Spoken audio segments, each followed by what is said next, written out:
Bonjour et bienvenue à la Culture en action. Je profite du vernissage d'aujourd'hui, 21 mars, pour vous présenter les 3 nouvelles expositions au Carrefour culturel Paul Médéric, soit Entre fleuve et montagne par Paul-André Fortin, L'Oubli 2 par Francine Audet et Lumière de Charlevoix par le Centre d'archives régional.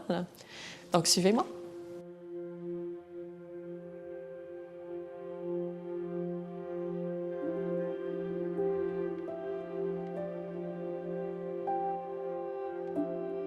Donc, nous voilà dans l'exposition Entre fleuve et montagne par Paul-André Fortin. Paul-André, pouvez-vous commencer par nous parler de votre inspiration? Donc, d'où provient votre inspiration? Oui, bien, mon inspiration, souvent, c'est très près de moi. Là. C'est en sortant de Baie-Saint-Paul, les paysages à Baie-Saint-Paul, les levées de soleil, les couchers de soleil, on le voit. On voit les couleurs de Baie-Saint-Paul, je pense, de Charlevoix, mais surtout de Baie-Saint-Paul dans mes tableaux. Oui, souvent photos, plusieurs photos, c'est certain que je regarde des milliers de photos, là, mais puis il y a beaucoup de photos d'archives qui m'inspirent. Plusieurs de mes tableaux, c'est à partir de des photos d'archives. Puis, en fait, pourquoi le titre Entre fleuve et montagne? Entre fleuve et montagne, c'est un titre qui s'est imposé par lui-même, sûrement parce que j'ai vécu pas mal toute ma vie entre fleuve et montagne, vivant à Baie-Saint-Paul. Je suis né aux Éboulements, fait que je vis à hauteur du fleuve, le long du fleuve. Je suis né sur le dessus de la montagne à côté. Puis c'est ça, c'est pas mal toutes mes toiles, pas mal tout mon travail est inspiré majoritairement par la région de Charlevoix. Puis c'est ça, je me rendais compte que je faisais souvent des bateaux, si on les arrive, les goélettes en bois, des paysages vraiment entre fleuve et montagne. Ça s'est imposé tout seul. Quels sont les événements marquants de votre carrière? Les événements marquants, j'ai envie de te dire qu'on est en plein dedans. Je dirais que c'est la dernière année, l'année passée, puis j'espère l'année qui s'en vient.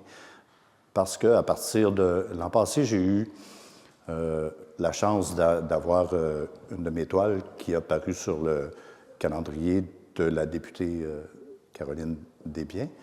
Puis je pense que ça m'a donné une bonne visibilité. Je m'en faisais parler partout, tout le monde la voyait. C'était directement sur le dessus du calendrier. Ça l'a mis un petit plus à la carrière, un petit boost. Bien, ça m'a apporté une visibilité. Tu sais, il y a des gens qui me voyaient dans des symposiums puis qui me connaissaient, qui avaient déjà vu. Puis des fois, je recevais, quand le calendrier est arrivé, je recevais des textes. Si on a une grande région, là, je recevais des textos là, de des gens que je connaissais qui avaient reçu le calendrier à l'île d'Orléans, à Beauport, puis on était à Baie-Saint-Paul. Puis suite à ça, ça m'a apporté, je crois, c'est sûr, j'ai été invité à peindre l'automne passé au Musée maritime de Charlevoix sur une goélette, puis moi, je fais souvent des goélettes. Je le sais que l'invitation, elle découle de là. Puis j'ai été invité au symposium de Petite-Rivière-Saint-François. J'ai été invité aussi par le Carrefour culturel sur la rue Saint-Jean-Baptiste à l'automne. Ça fait que j'étais bien heureux de ça, j'étais bien content. Ça faisait comme terminer bien ma saison. Puis comme je savais que j'étais déjà signé pour commencer la saison ici, je dirais que c'est marquant.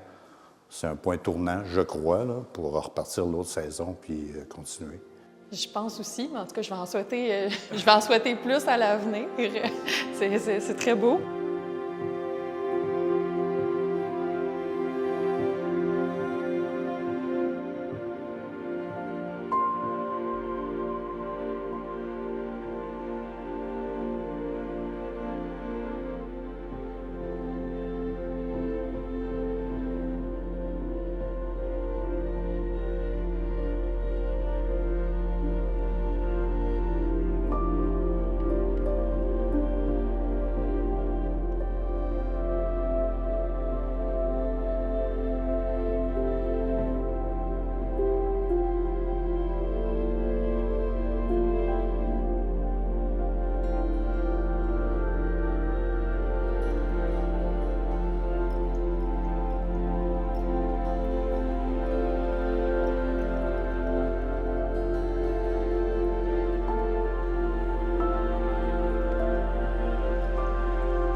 Puis en fait, outre cette exposition, est-ce qu'on peut voir vos œuvres ailleurs? Bien, un site Internet. J'ai un site Internet qui n'est pas toujours à jour. On va tenter de le mettre à jour après l'exposition. Symposium, je fais le plus de symposiums, le plus possible. En tout cas, les symposiums que j'aime et que j'essaye de garder. Un atelier, je peins. Je me suis fait un atelier quand même pas pire chez nous. Ça fait que sur rendez-vous, quelqu'un me texte ou m'envoie un message. Je suis pas mal tout le temps. Je suis jamais loin de l'atelier. C'est facile. Super. Est-ce que vous pouvez un peu me parler aussi de votre parcours artistique? Oui, mon parcours artistique, a débuté ici. La première exposition était à la Bibliothèque René Richard en 2023. C'est que mon parcours artistique, en tant qu'artiste peintre, il a débuté en 2021, directement pendant la pandémie, là. Le fameux qu'on était tous pris dans la maison. Je pense qu'il y a plusieurs artistes, il y a plusieurs peintres qui sont nés là, pendant la pandémie, là. Je pense aussi, oui. Ça l'a débloqué la solitude qu'on a tous eu. Ben oui, on allait. Je me souviens que dans la première année, là, j'achetais beaucoup parce que tu pars à zéro. Puis, les boutiques au Maire Dessert, là, c'était. Il disait, c'est fou comment il y a des artistes, il y a des nouveaux artistes, on vend à plein, là. C'est le début de ma carrière de peintre. Super. On en a un peu parlé, mais dans un avenir plus proche, est-ce que vous avez d'autres projets après cette exposition? C'est sûr que je carbure beaucoup au symposium. Là, j'adore être en symposium. Ça fait que c'est certain que c'est de consolider un peu, là, essayer de conserver ceux que j'ai, les symposiums que je fais depuis 3 ans maintenant que je fais des symposiums. Faire mon possible pour garder ceux qui me prennent déjà depuis quelques années, puis essayer d'en ajouter quelques autres. Il y en a quand même quelques-uns que j'aime beaucoup puis que j'aimerais participer. Puis, bien, on n'est pas toujours sélectionné à la première demande, mais ça serait d'essayer d'en rajouter une couple que j'aimerais avoir puis de conserver ceux que j'ai. Donc, en fait, qu'est-ce qui fait qu'on reconnaît un tableau de Paul André? Qu'est-ce qui vous différencie? Bien, je crois que depuis le début, on peut suivre la même facture ou le même coup de pinceau. Ça reste quand même assez coloré. Les couleurs sont assez vives. Le mouvement, l'histoire, je suis un peu un conteur d'histoire. Je pense que chacun de mes tableaux raconte une histoire ou suggère une histoire que l'amateur ou que l'explorateur peut continuer à sa façon, là. Elle ne se termine pas toujours de la même façon que moi je l'avais vu, mais ouais, je pense que c'est ça. C'est super. Un gros merci. Je te remercie.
Donc, nous voilà dans l'exposition L'Oubli 2 avec Francine Audet.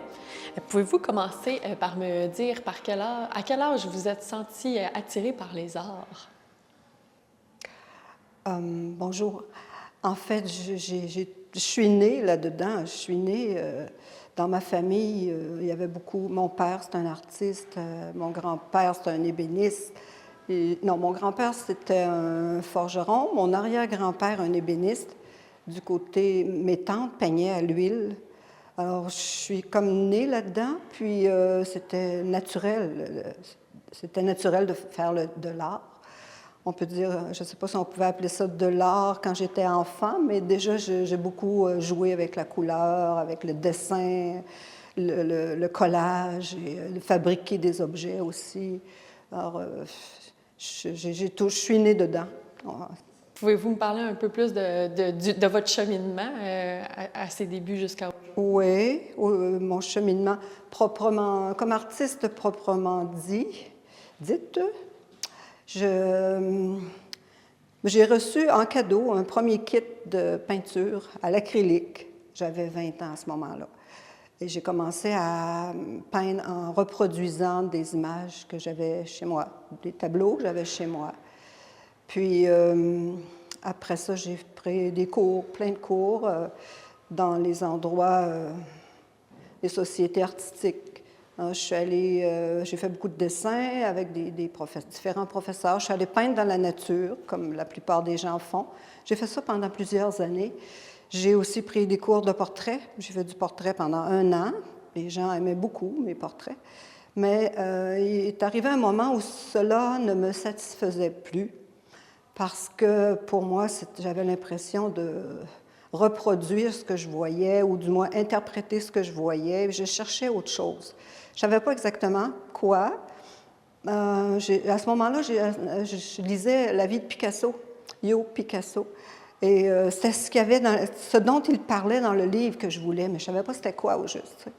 Alors, il m'a semblé pour moi que j'ai eu envie d'aller à l'université, d'aller étudier autre chose, une autre façon, une autre approche de l'art. Donc, vous avez fait des études en art? Longtemps, plusieurs années. J'ai étudié 2 ans au cégep de Sainte-Foy, les prérequis pour aller au baccalauréat. J'ai fait le bac à l'Université Laval. Et puis, là, il y a eu une longue période là, où j'ai travaillé en galerie, pas en galerie, en atelier.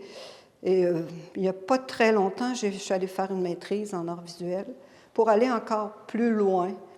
Je l'ai fait à Trois-Rivières, avec une partie à l'UQAR où c'était étude de la pratique artistique.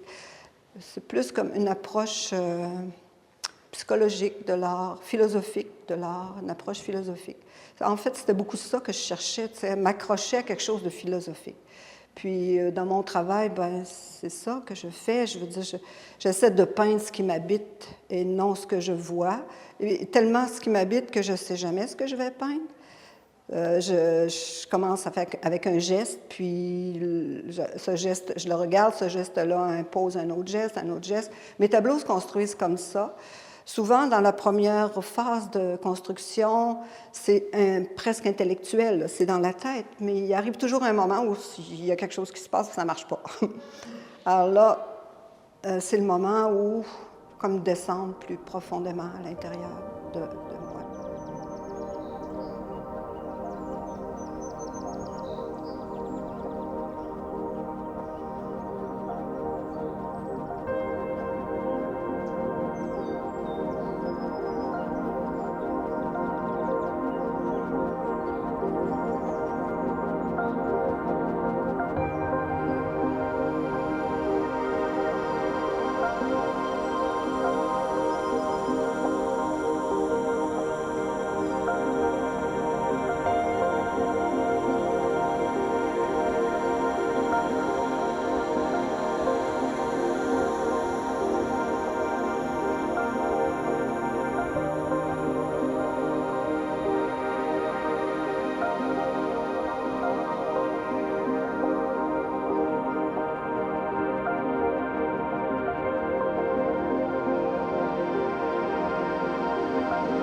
Est-ce que dans ce cheminement, il y a des peintres qui vous ont plus influencé? Oui, oui, oui. J'ai eu des grands maîtres. D'ailleurs, Marcel Jean, entre autres, il a été mon professeur à l'Université Laval. Ça a été mon mentor, ça l'est encore, par sa façon de penser, sa façon de peindre aussi, son approche de l'art. Il y en a eu d'autres, Richard Mille, Jocelyn Gass, des artistes qui sont très connus maintenant et qui m'ont, je dirais, enligné, aiguillé sur ce que je voulais faire. Puis, en fait, dans tout ce cheminement, comment vous vient l'inspiration? Oh, je compte pas sur l'inspiration, je travaille. L'inspiration, elle vient avec le geste. Pour moi, la peinture, c'est vraiment la rencontre du geste et de la matière. Alors, si tu fais un geste avec la matière, forcément, il y a quelque chose qui se crée. Et c'est ça, j'ai pas besoin, non, c'est le travail. Puis, quel médium utilisez-vous? J'ai utilisé à peu près tous les médiums. Actuellement, je travaille beaucoup à l'acrylique et graphite acrylique parce que c'est facile. Je veux dire, j'ai pas besoin d'avoir beaucoup d'aération. C'est moins nocif. Puis pouvez-vous un peu m'en dire un peu plus sur le titre de cette exposition, donc l'Oubli 2? Oui, l'Oubli 2. En fait, ça, c'est venu du fait que j'ai jamais d'intention, comme je vous dis. J'ai pas eu l'intention de peindre des tableaux sur l'oubli. Je peignais des tableaux très colorés, puis à un moment donné, un peu accidentellement, c'est un tableau qui me plaisait plus ou moins, je suis allée faire des taches blanches pour en enlever des parties. Et là, ça m'a fait penser j'en ai fait plusieurs comme ça. Je trouvais ça intéressant, qu'est-ce qui se passait, imprévu, d'imprévu. Et autour de moi, à cette période-là, il y avait des gens, beaucoup de personnes qui souffraient d'Alzheimer, de démence. Et ça m'a fait me poser la question, justement, est-ce que l'oubli est nécessaire à la mémoire? On ne pense pas à ça. En général, ma peinture m'a amené à me questionner là-dessus. Puis c'est de là que ça vient, le titre L'Oubli 2, qui est la série dans l'expo ici, là, les peintures sur bois représentent plus l'Oubli 2. Puis, en fait, vous avez de nombreuses expositions à votre actif, de ce que je comprends. Est-ce que vous pouvez élaborer un peu plus là-dessus? Ça fait 50 ans que je peins, alors j'ai eu l'occasion d'exposer souvent. Ici, ce sera mon 14e solo. J'ai fait aussi des duos, des trios avec des amis, beaucoup d'expositions, je crois une trentaine d'expositions de groupe. J'envoie des dossiers, puis quand on m'accepte, mais c'est pas évident d'être accepté parce qu'on est souvent de très nombreuses personnes à soumissionner des dossiers. Alors, j'ai été très heureuse d'être acceptée chez vous. Donc, quand on regarde ensemble les tableaux, on a l'impression qu'il y a des tableaux plus anciens et des tableaux plus récents. Pouvez-vous m'en dire un peu plus? En fait, non, ce sont des tableaux les plus anciens. Je crois que c'est 2023. C'est pas vieux, là. Ils sont tous d'à peu près de la même époque, sauf que j'explore plusieurs facettes en même temps. Puis je pourrais vous apporter d'autres tableaux encore très différents de ça, là. C'est comme, pour moi, un type de travail va m'amener vers un autre type de travail. C'est comme les doigts de la main. Tu sais, je me limite pas à... j'ai pas de style. Mais on reconnaît ma signature parce que c'est... je pense qu'on peut dire que mes gestes sont assez assurés, puis assez osés aussi, là. Alors, non, j'ai pas... c'est toute la même époque, on peut dire 3 ans et moins. Ça nous fait plaisir. Un gros merci, Mme Audet. Tout le plaisir est pour moi. C'est moi qui vous remercie.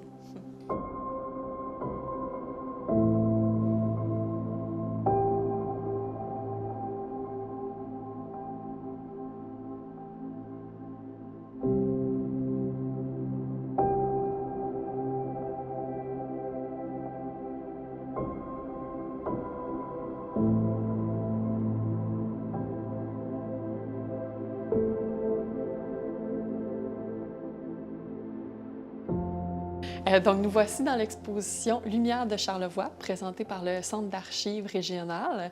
Je suis actuellement avec Rosaire Tremblay. Donc, bonjour, Rosaire. Oui, bonjour, qui est là. Et bonjour chez vous à la maison, qui nous écoutez. Oui.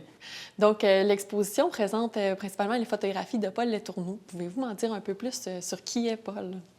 Alors, Paul Les Tourneaux, écoute, c'est un monument de la photographie, je dirais, pour Charlevoix. Là. C'est un homme qui a été bercé, je dirais, là, à travers la lumière de Charlevoix.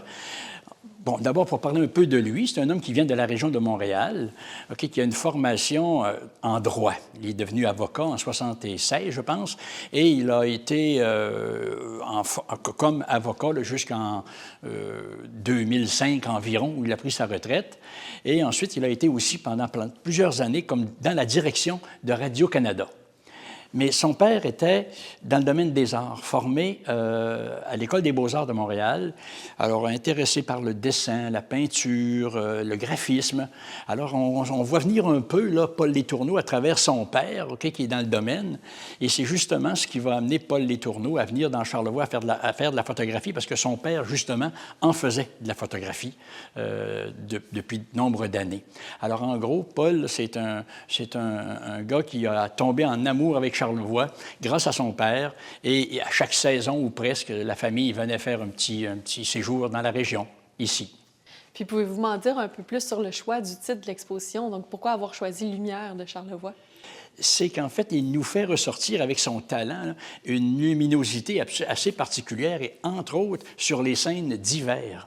Quand on regarde ici à l'entrée de la salle, les trois premières photos qui sont encadrées sous verre, là, des scènes d'hiver, là, sont absolument incroyables et sont imprimées sur un papier spécial, un papier de coton blanc d'une très, très haute qualité, et ça donne un effet lumineux absolument incroyable. Il faudra s'arrêter sur ces trois photos-là, Kayla.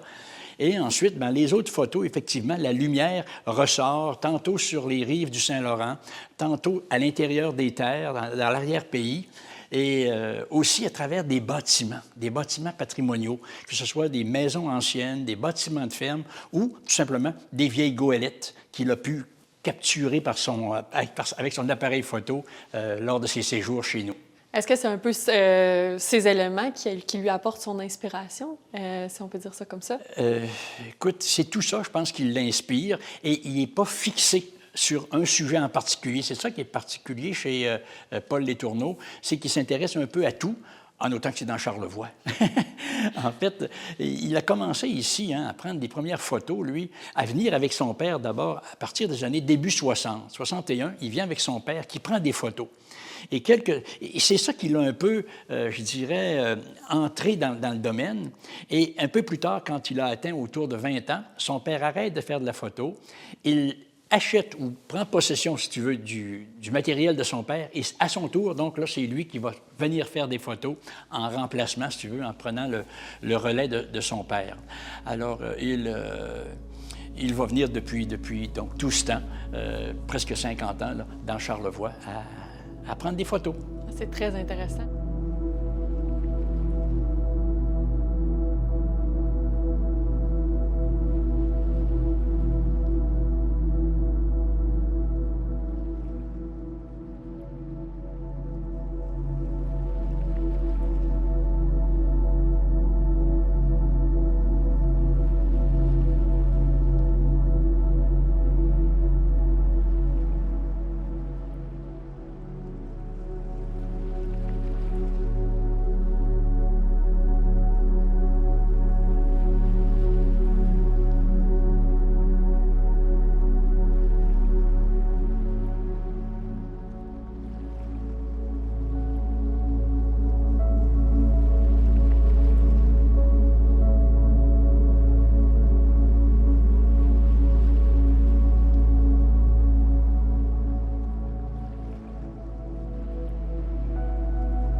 Mis à part cette exposition, est-ce que Paul Letourneau a déjà exposé de lui-même? Ah oui, dans Charlevoix, il a eu quand même plusieurs...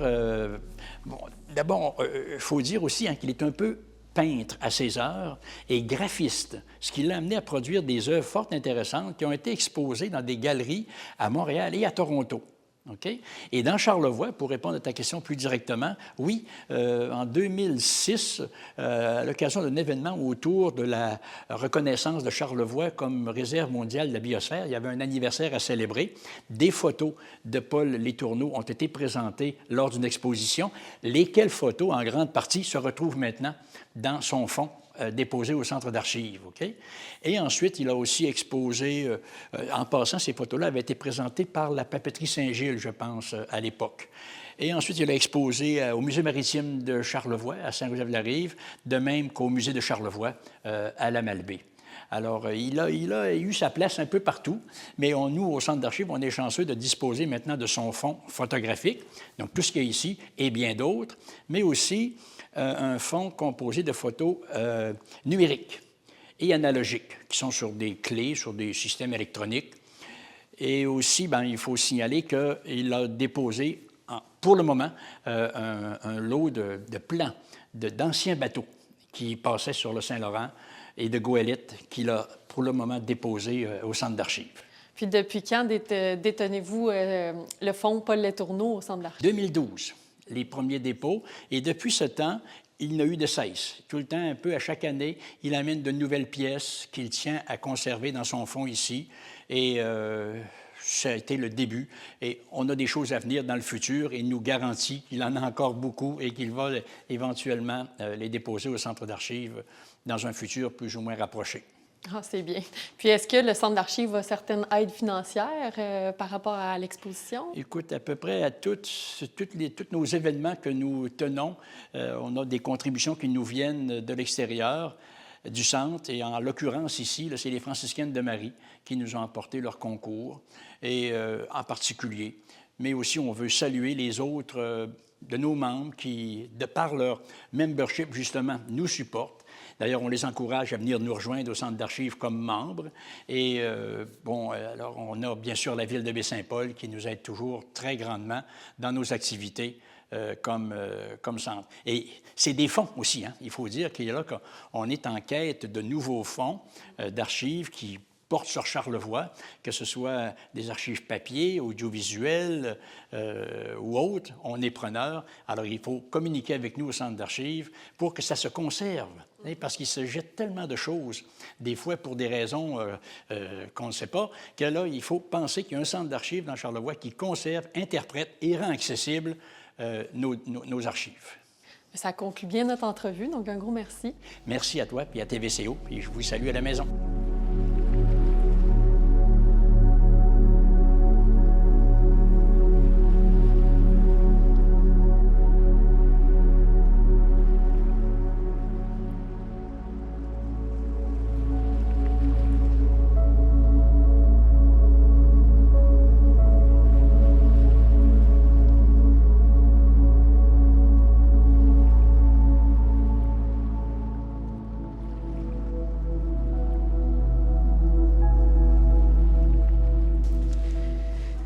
C'est ce qui conclut l'émission d'aujourd'hui. Le Carrefour culturel vous invite à venir voir les 3 expositions disponibles jusqu'au 24 mai. Le Studio Trad et Espace Baie-Saint-Paul sont disponibles à l'année. On vous y attend!